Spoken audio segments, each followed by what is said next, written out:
Hello friends, if you're here without seeing my Everything Great About Infinity War video, go watch that, would you? Or don't, whatever. But this is just a quick video discussing some of the stuff I didn't have time for in those videos, plus some potential spoilery stuff for Avengers 4, so last warning, spoilers for Infinity War and maybe the next one. And that's unless the Russos are playing the longest long game of misdirection ever, but hey, it's possible, so here it is. Iron Man will absolutely die in 4. Most likely in some sacrificial way similar to what he attempted to do in the first Avengers. Strange needed him to be alive more than he needed Thanos to not snap. That 1 in 14 million winning scenario must not work without Iron Man, which means he'll most likely need to sacrifice himself in a way that directly leads to Thanos' demise, or loss. And there are a few things that influence why I believe that, and it's less about the actual story as it is about how Infinity War was made. Captain America will get a crap ton more screen time in 4, much closer to what Iron Man got in this one. But the fact that Iron Man got so much screen time is the first clue he's dead and Cap's safe. Tony's story is over. His engagement to Pepper, the talk of kids in the beginning, it's all just to make you feel his ultimate death that much more. The other huge clue is that his suit is way overpowered now. His suit basically gives him God mode.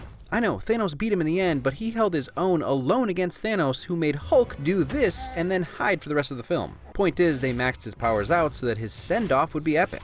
And with that send-off, he also was one of the few Avengers to go toe-to-toe and definitely the longest. No one lasted nearly as long, even though Thor technically hurt Thanos more. But that much power also creates the Superman problem, or in this case, the Vision problem. Which is why Vision was nerfed 30 seconds after being on screen. He's too powerful. Now Tony's too powerful once Thanos is gone. So the guy who kicked this whole thing off has gotta go. Those are the biggest clues. I feel pretty confident about it. Thor is a question mark. He did have quite a bit of screen time. And he also did just get a super powerful weapon, and since the end of Ragnarok has been considerably overpowered or over-electrified. But Ragnarok was kind of a soft reboot for his character. Honestly, without its success and tone shift, he might have been a goner. I think there may be more stories to tell with him, hopefully involving Taika and Korg. So it could go either way. Cap's probably safe, but I think he may just leave and settle down rather than die. Bucky is primed to pick up his shield. And speaking of the next version of a character, I think Shuri could be the next Iron Man. They'd have to depower or lose some of his more sophisticated tech, especially once Peter comes back. Another reason Tony can't survive. Spider-Man's suit is also way too overpowered, and he's just getting started. He's also in God mode with that suit, and these smaller level threats won't feel like threats if he's not just in his normal spandex. And I'm not knocking Infinity War for powering him up, it worked well. Wait, what are those? Speaking of Peter, I went into the father-son relationship in the Everything Great About video, but who have we all been saying Tony was replacing in the Spider-Man universe? Yeah, Uncle Ben.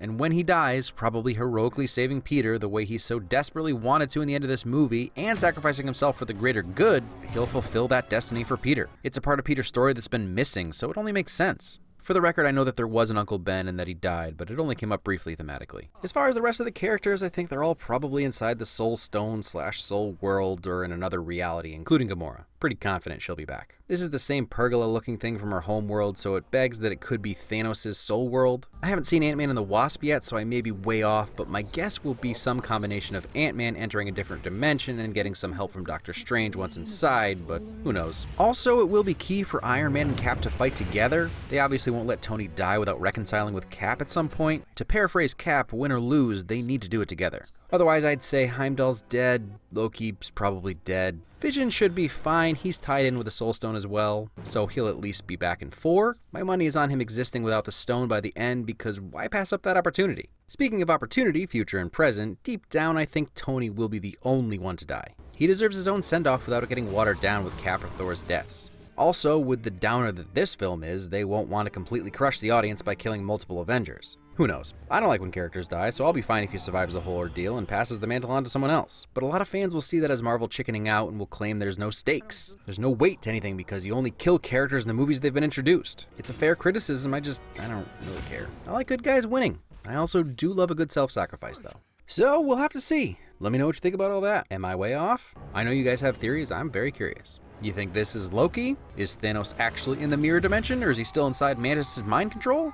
Lots of options. Also, who would you like to see become the newer versions of these characters, since a lot of them are probably done with the MCU even if they do survive? That's something that's nice about comics. You don't need to recast a character, each hero has multiple alter egos. So who's the next Iron Man? Who's the next Captain? Let me know in the comments, and thanks for watching.